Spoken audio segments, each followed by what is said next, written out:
안녕하세요. 김다니엘입니다.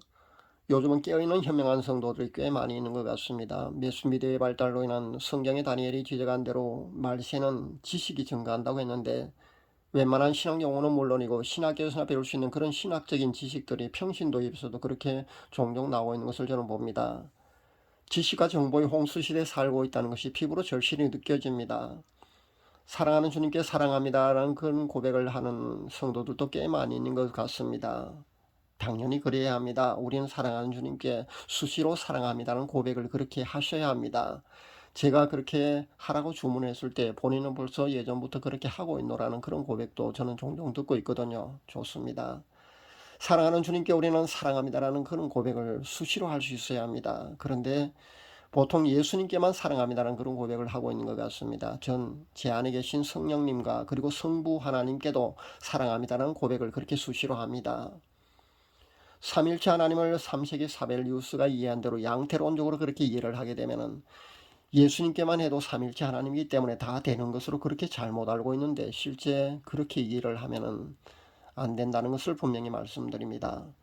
3세기 사벨리우스 사람이 삼일체 하나님을 설명하면서 위격의 그 페르소나라는 단어를 가면으로 설명을 하다가 교리 논쟁에서 결국은 이 단어로 정죄를 받았습니다. 그러니까 양태로는 하나님께서 창조시 구약에서는 성부 하나님으로, 구속 즉 신약에서는 성자 하나님으로, 성령 시대 즉 은혜 시대인 지금은 성령 하나님으로 그렇게 활동하신다고 그렇게 보는 그런 견해입니다. 그런 이론입니다. 부연 설명을 한다면 태양이 빛열 둥근 형체를 가지고 있지만 오직 하나의 태양인 것처럼 하나님께서도 성부와 성자와 성령 세 가지 명칭을 가지고 있지만 하나님은 한 인격이 세 가지 형태로 나타난 단일 인격이라고 사벨리우스는 보았다는 겁니다. 언뜻 보면 그럴듯한 이론이고 설명입니다. 우리가 이해하기 참 쉽고요. 그런데 이것이 잘못됐다는 겁니다. 이렇게 이해를 하면은 이렇게 여러분이 하나님을 이해를 하시면 삼일체론을 이해를 하게 되면은 양태론적으로 이해를 하게 되는 것이고요. 그렇게 삼일체론을 이해하게 되면은 잘못된 이해라는 것을 분명히 밝힙니다. 근데 사실은 피조민은 우리가 그 삼일체 교례를 제대로 이해하고 설명하기는 쉽지 않다는 것을 분명히 아셔야 합니다. 그래서 삼일체를 믿는다고 하면서도 그렇게 삼일체 하나님을 믿는다고 하면서도 양태론에 빠지는 경우도 흔히 있다는 겁니다. 제가 20대 초반에 신학교에서 조직신학을 전문적으로 교수님으로부터 그렇게 배웠습니다. 그렇게 삼위일체론에 대해서 분명히 배웠습니다. 어느 신학교나 그 조직신학 시간에 삼위일체론에서 공부를 합니다. 그리고 기독방송에서 보니까 그 삼위일체론으로 박사학위를 받은 신학 교수가 설명하는 것도 제가 들어보았는데요. 솔직히 이해가 쉽지 않다는 겁니다. 이해가 쉽지 않다고 저는 고백합니다. 그것이 바로 삼일체론입니다. 성부, 성자, 성령 이 세 위격을 인정하면서도 이 세 위격이 한 분 하나님이시라는 것을 우리가 인정을 해야 되거든요. 그것을 이해하려면 우리 두뇌로는 이해하기 어렵다는 겁니다. 그러니까 우리 피조물인 인간의 언어와 논리로는 사실 설명하고 그렇게 이해한다는 것이 어렵다는 것이 맞는 표현일 줄 압니다. 성자인 어거스틴조차도 삼일체 교리를 인간의 불완전한 언어로는 설명하기 어렵다고 했는데 인간의 두뇌와 논리로는 솔직히 설명하기 어렵다고 고백하는 것이 옳은 표현일 줄 압니다. 그러니까 예수님이 성부 하나님이시고 성부 하나님이 곧 예수님이다 이렇게 이해를 하면 안 된다는 겁니다. 이렇게 이해를 하게 되면 양태론적으로 이해를 하는 것이기 때문에 여러분이 이렇게 이해를 하시면 안 된다는 겁니다. 성부, 성자, 성령 세 위격이 분명히 구별되어 있다는 것을 우리가 인정해야 됩니다. 그런데 한 분 하나님이시라는 겁니다. 그렇게 이해하셔야 되거든요. 그러니까 우리 인간의 두뇌로는 그렇게 논리로는 설명과 이해가 쉽지 않다는 겁니다. 이것은 우리 피조물이 인간의 논리와 두뇌로는 사실 설명과 이해가 난해하다는 것을 분명히 우리가 인정해야 합니다. 제가 카스와 유튜브 공간을 보았는데 종횡무진 그렇게 누비고 다니면서 한 자매가 있는데요. 그 자매가 그 삼일체론에 대해서 자기가 정통하다고 동영상 내용과는 전혀 상관없는 그런 댓글로 도배하는 것을 제가 보았습니다. 유명 동영상에는 다 들어가서 그렇게 댓글로 도배하고 다니는 것을 제가 보았는데요. 그 자매가 이해하는 것처럼 그렇게 삼일체 교리가 그렇게 쉽게 논리적으로 이해할 수 있는 것이 분명히 아니라는 것을 분명히 밝힙니다. 여러분이 삼일체 교리를 양태론적으로 이해하는데 그렇게 빠지지 않으려면요, 성경 본문이 한 군데 있습니다. 바로 세례 요한에게 세례 받으시는 예수님 모습을 한번, 그 장면을 한번 떠올려 보십시오. 세례 요한에게 세례를 받으시는 예수님의 머리 위에 성령 하나님께서 비둘기 모양으로 그렇게 머물러 계셨습니다. 그런데 하늘에서는 이는 내 사랑하는 아들이라고 성부 하나님의 음성이 들렸지 않습니까? 그 장면을 여러분이 이해하시면은 양털에 빠지지 않고요, 삼일체 교리를 여러분이 짐작하고 여러분이 논리적으로 설명하지 못한다 할지라도 여러분이 이해하는 데 도움이 될 줄로 압니다. 어쨌든 간에 그래서 저는 성령 하나님께도 성부 하나님께도 예수님께도 사랑합니다라는 고백을 그렇게 수시로 합니다. 당연히 그렇게 해야 되는 것이지만 저는 그렇게 합니다.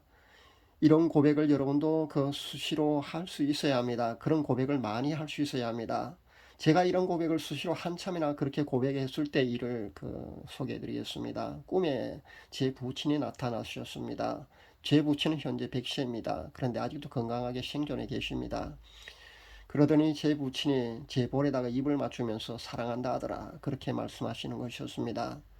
제 볼에는 분명히 수박씨 같아 보이는 그런 티가 붙어 있는데도 불구하고 개의치 않으시고 제게 사랑한다 하더라 하시면서 제 볼에 입을 맞추었다는 겁니다. 피조물이 인간이 하나님의 성부 하나님을 뵐 수가 있을까요? 저는 당연히 없다고 봅니다. 우리 인간의 육신으로 성부 하나님은 뵐 수가 있는 분이 아닙니다. 처음 사람인 아담과 이브는 하나님을 직접 뵐 수 있었는지 몰라도 그 후로는 누구도 하나님을 직접 뵙지는 못했습니다. 모세가 시내산에서 그렇게 십계명을 받으러 갔을 때 하나님을 만난 것은 사실이지만 모세의 육신으로 하나님을 직접 배웠는지는 정확한 근거가 없기 때문에 우리는 모세의 육신으로 하나님을 직접 뵀다고 보지 않는 것이 맞다는 겁니다. 그리고 에녹도 마찬가지입니다. 에녹이 300년 동안이나 그렇게 하나님과 동행했다고 그렇게 나와 있습니다만은 그 에녹이 육신의 눈으로 하나님을 배웠다고 보기는 어렵다는 겁니다. 성령의 정확한 그런 근거가 없기 때문에 그렇게 인정을 하면 되지 않는다는 것을 우리가 분명히 알아야 됩니다. 분명히 우리 인간의 육신으로 성부 하나님을 뵐 수가 없다는 겁니다. 그래서 우리는 성부 하나님이 어떤 형체인지 어떻게 생기셨는지 전혀 알 수가 없다는 겁니다. 단지 하나님의 형체로 우리 인간을 만드셨기 때문에 우리 인간의 형체처럼 그렇게 생겼을 거라고 그렇게 짐작만 가능하다는 것밖에 없다는 겁니다. 그렇지, 그렇게 성부 하나님을 우리는 모습을 뵐 수가 없어서 어떻게 생기신 분인지 우리는 전혀 알 수 없다는 것을 분명히 그렇게 인정을 하셔야 됩니다. 그런데 성자 하나님인 예수님은 모습을 드러내셨다는 것을 우리가 알아야 합니다.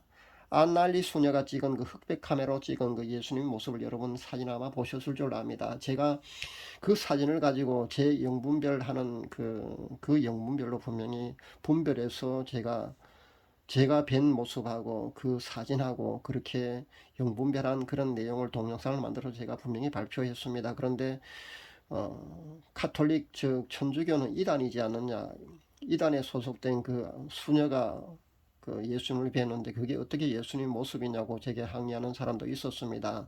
그것을 어떻게 진품이라고 인정을 하느냐고 그런 항의도 받았는데요.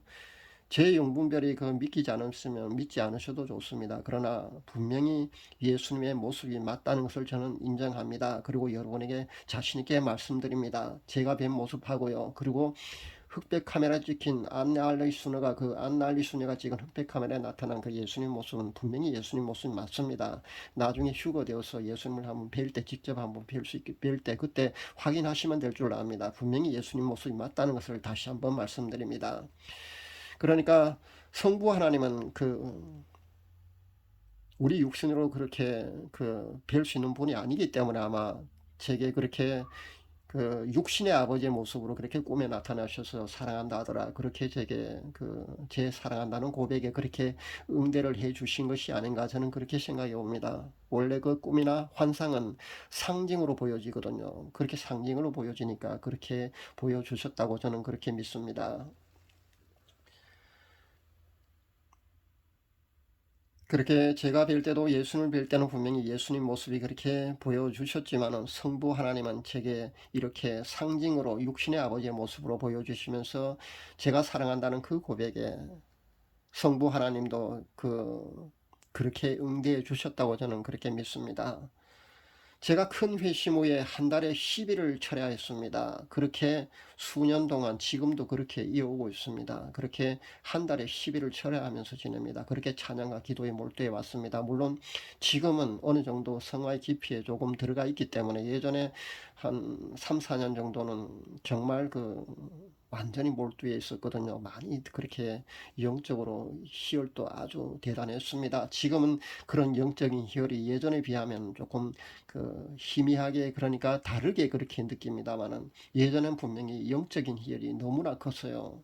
통곡을 한 적도 한두 번이 아닙니다. 그러니까 밤새 찬양과 기도에 몰두하게 되면은 내 영이 기쁨으로 충만하게 됩니다. 그래서 너무 기뻐서 울음을 터뜨립니다. 여러분은 기뻐서 울음을 터뜨려 본 적이 있습니까? 그러니까 그 세상적인 기쁨 말고 말입니다. 영적인 기쁨이 너무나 커서 통곡을 해본 적이 있습니까? 여러분, 슬퍼서 우는 것만 아니라는 것을 분명히 아셔야 합니다. 물론 슬퍼서도 우기도 합니다. 그런데 사람은요, 너무나 기뻐도 운다는 겁니다. 세상적인 기쁨 말고요, 영적인 기쁨, 영적인 희열이 너무나 충만하게 되면, 가득하게 되면요, 가슴이 마치 터져버릴 것 같습니다. 그래서 통곡을 하지 않을 수가 없습니다. 그렇게 통곡을 한 적도 저는 여러 번 있습니다. 이런 큰 기쁨도 여러분 실제 신앙생활을 하면서 꼭 경험해 볼 수 있기를 바랍니다. 그 당시에 본 환상을 제가 소개해 드리겠습니다. 제 고향 언덕 위에 상기슬개는 파란 하늘색 지붕의 자그마한 마치 동화 속에 나오는 듯한 그런 예쁜 예배당이 있습니다. 그 예배당 위에 LED 전광판 글씨가 보여서 가만히 읽어보았더니만은 범사에 감사라, 범사에 감사라 였습니다. 이게 무슨 뜻이 생각해 보니 금방 이해가 되었습니다. 데살로니가서 5장 16절에서 18절에 보면은 그리스도 예수님 안에서 우리를 향하신 하나님의 뜻이 바로 이것이 그지 않습니까? 항상 기뻐라, 쉬지 말고 기도하라, 범사에 감사라. 그러니까 그 당시 제가 가장 부족한 부분이 바로 이것이라는 겁니다. 범사에 감사라. 바로 이 부분이 제게 그 당시 가장 부족한 부분이라고 천국에서 제게 알려주신 거라는 겁니다. 그러니까 밤새 찬양하고 기도했으니까 그 부분에는 충분했다는 겁니다. 그런데 제 삶 속에서 감사의 생활은 사실 하지 않았거든요. 그래서 천국에서 제게 그것을 주문하는 거라고 저는 그렇게 받아들이게 되었다는 겁니다. 그때부터 전 제 삶 속에서 사랑합니다, 감사합니다, 그것을 실천하기 시작했습니다.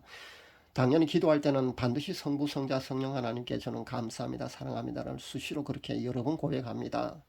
묵상할 때도 마찬가지고요. 그렇게 고백을 합니다. 심지어는 운전을 할 때 신호등이 붉은색으로 바뀌지 않고 무사 통과만 되어도 감사합니다, 사랑합니다, 그렇게 성삼위 일체 하나님께 그렇게 고백을 합니다. 사랑하는 우리 주님은 여러분이 주님을 간절히 묵상하다가 하나님의 그 크신 사랑 때문에 나 같은 죄인도 그렇게 구원해 주신 그 사랑이 너무나 고마워서, 나 대신 십자가 지신 그 예수님의 사랑이 너무나 고마워서 울먹울먹 하면서 그렇게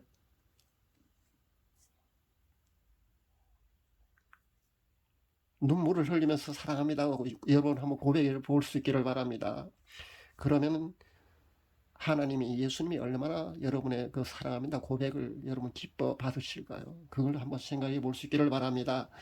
아마 하나님께서는, 예수님께서는 여러분의 그 사랑의 고백을 아마 기뻐 받으실 줄 압니다.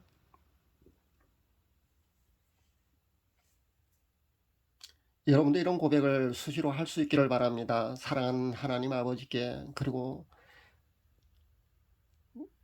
나의 신랑 되신 예수님께, 그리고 내 안에 계셔서 나를 성화로 이끌어주시고 지켜주시고 보호해주시는 성령 하나님께 사랑합니다, 감사합니다를 수시로 고백할 수 있기를 바랍니다. 그렇게 사랑하는 우리 주님과 늘 친밀하게 교제하시는 여러분 되시기를 간절히 바랍니다. 우리는 공중 강림하실 때까지, 휴거될 때까지 여러분 그렇게 친밀하게 사랑하는 주님과 교제하시는 여러분 꼭 되시기를 간절히 바랍니다.